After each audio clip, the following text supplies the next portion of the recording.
si aanu sameeyno website waanu helnaa web editor aan ku sameeyno kurka ku dhex qorayno web editor kan isticmaalino inta taxanaheena ku jirno waa web editor ka la yiraahdo Visual Studio Code oo ay sameysay shirkadda Microsoft kaas oo ugu tala gashay in ay adeegsadaan dadka web developer-ka ay adeegsadaan inagu kan isticmaalina waa web editor support gareynaya dhammaan ama inta ugu badan programming language-ka adduunka ka jira haddii noqoto Python, PHP, C#,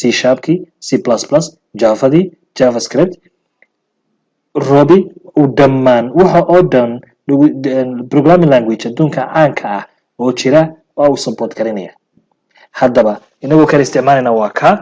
waxaan isticmaalaa gujirina marka download for my Windows hadda isticmaalaysa Windows haddii kale waxaad isticmaalaysid Macintosh-ki iyo Linux-ki qual background isticmaalaysid ba waad soo download gareysan karaysaa